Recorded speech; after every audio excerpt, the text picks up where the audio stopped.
কবর দেওয়ার পরে 40 কদম যখন আত্মীয়রা চলে যায়, দুজন ফেরেশতা আসবে, বসাবে। এই ঘটনাটা আমারও ঘটবে, আপনারও ঘটবে, বিশ্বাস হয়? প্রস্তুত আছেন তো? বসিয়ে দেওয়া হবে। মুমিন বান্দাকে প্রথম প্রশ্ন করবে, আমার রব্বুক, তোর রবের নাম কি?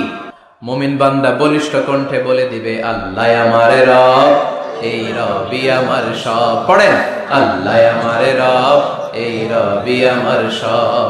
দমে দমে তনু মনে তারি অনুভব।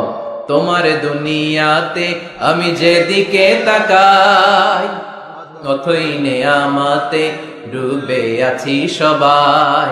পাখ পাখালির গানে শুনি তসবিহ কলরব, তসবিহ কলরব। আল্লাহ আমার রব, এই রবি আমার সব। পড়েন আমিন। আমরা যেন আল্লাহ বলিষ্ঠ কণ্ঠে বলতে পারি, আল্লাহ আমার রব, তুমি কবুল করো। পড়েন আমিন। প্রথম প্রশ্ন খালাস। দ্বিতীয় প্রশ্ন, আমা দীনুক, তোর দিনের নাম কি, ধর্মের নাম কি? চিৎকার দিয়ে আমরা বলবো, আমাদের ধর্মের নাম। তৃতীয় প্রশ্ন করা হবে, মান হাযার রাজুল, দেখো তো এই লোকটারে চিনো কিনা, এই লোকটারে চিনা চিনা লাগে কিনা। আমরা বলবো, চিনি মানি, এই লোকের জন্য আমরা দুনিয়াতে সব করতে রাজি ছিলাম। এই লোকের জন্য আমরা দেহের প্রাণ ঢালা উচ্ছ্বাস ছিল আমাদের হৃদয়ে। আমাদের দেহের রক্তটুকু বিলিয়ে দিতে আমরা পৃথিবীর বুকে কুণ্ঠাবোধ করি নাই। চিল্লায় বলেন ঠিক কিনা? এই নবী আমাদের পেয়ারা নবী, চাঁদের চেয়েও সুন্দর তুমি, নবী আমার কামলিওয়ালা। চাঁদের চেয়ে সুন্দর তুমি, নবী আমার কামলিওয়ালা। দু জাহানের বাদশাহ তুমি, প্যারা নবী সাল্লাল্লাহু আলাইহি। দু জাহানের বাদশাহ তুমি, প্যারা নবী সাল্লাল্লাহু আলাইহি। চাঁদের চেয়ে সুন্দর তুমি, নবী আমার কামলিওয়ালা। পড়েন আল্লাহু আকবার। আমরা বলবো, এটা আমাদের কামলিওয়ালা নবী। এই নবীর অনুসরণ আমরা করেছি, এই নবীর কথা আমরা দুনিয়ায় মেনেছি। তার মানে প্রথম প্রশ্নেও পাস, দ্বিতীয় প্রশ্নেও পাস, তৃতীয় প্রশ্নেও পাস। এবার মুমিনদের জন্য এক্সট্রা একটা কোশ্চেন আছে না নাই? 4 নাম্বার প্রশ্নটাও জেনে রাখেন, কবরে কাজে লাগবে। তখন জিজ্ঞেস করা হবে, ওমা ইলমুক, ওমা ইলমুক, what is the source of your knowledge, what is the source of your answer. এই যে 3টা প্রশ্নের উত্তর দিতে পারলা বাঘের বাচ্চার মতো, তথ্যসূত্র কি? What is the reference? করতে শিখছো, কোত্থেকে শিখেছেন বলে আসতে হবে।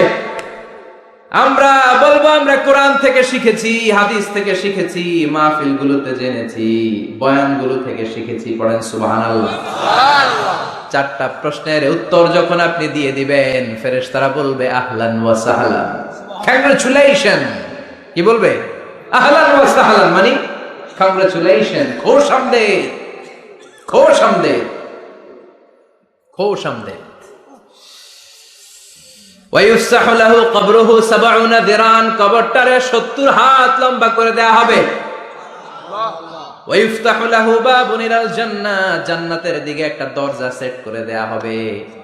ওই জায়গা দিয়ে, দরজা দিয়ে জান্নাতের এয়ার কন্ডিশনের ঘরগুলো থেকে ঠান্ডা হিমেল বাতাস আর সুগন্ধ এসে কবরটারে আমোদ করে দিবে। সুবহানাল্লাহ। ওয়ায়ুলবাসু মিন লিবাসিল জান্নাহ, জান্নাতের চমৎকার একটা পোশাক পরিয়ে দেয়া হবে। আর বলা হবে, নাম কানাউমিল আরুস, বাসর রাতে বর যেমনি কনেকে নিয়ে আনন্দের ঘুম দেয়, তুমিও একটা ঘুম দাও। সুবহানাল্লাহ, সুবহানাল্লাহ পড়েন। নাম কানাউমিল আরুস, বাসর রাতে বর যেমনি কনেকে নিয়ে ঘুমায়, ঘুমাও ঘুমাও। মধুর একটা ঘুম আপনার সেদিন হবে। ইসরাফিলের সিঙ্গার আওয়াজ, ওই হুইসেল বাজার আগ পর্যন্ত ওই ঘুম কেউ আপনার ভাঙাতে পারবে না।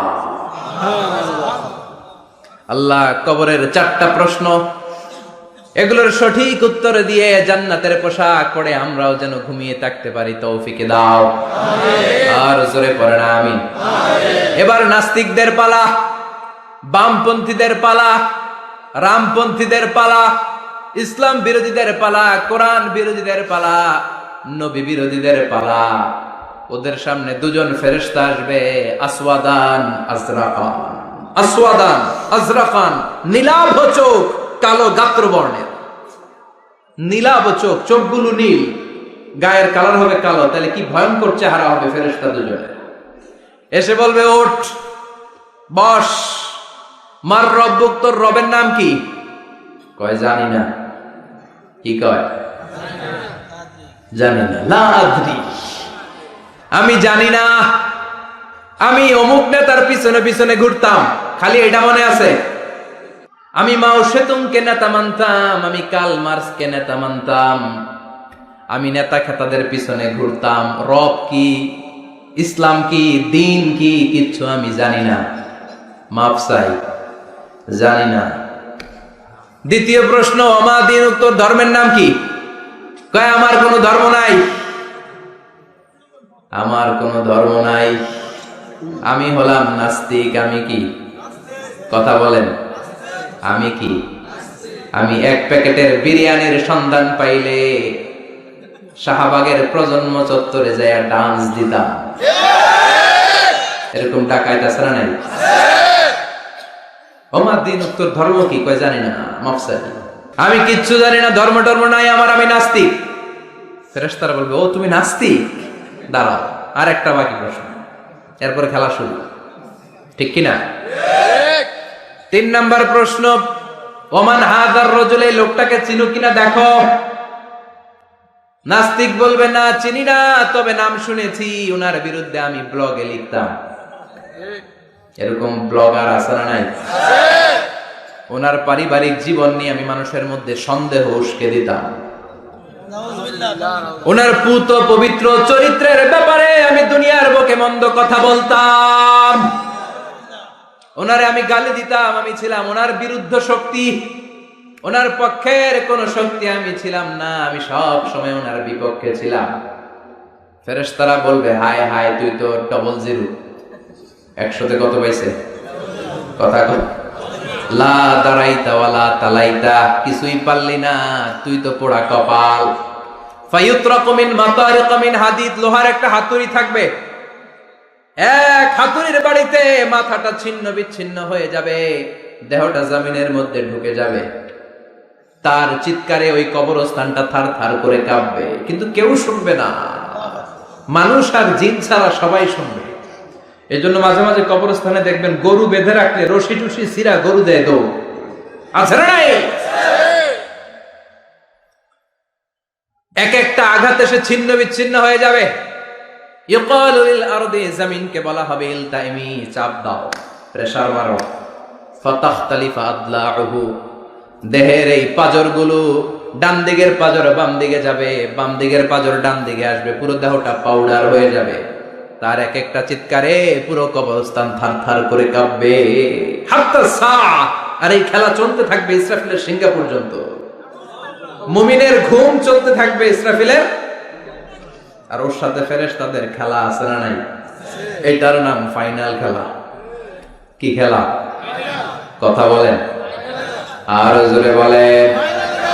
এজন্য আল্লাহ বললেন, কবরে তোমার যেতেই হবে। আলহাকুমুত তাকাসুরু হাত্তা যুরতুমুল মাকাবির, কবরে তোমাকে যাওয়াই লাগবে, কবরের শাস্তি তোমার পেতেই হবে, কবরের পরীক্ষার সম্মুখীন তোমাকে হতেই হবে। জোরে বলেন ঠিক কিনা?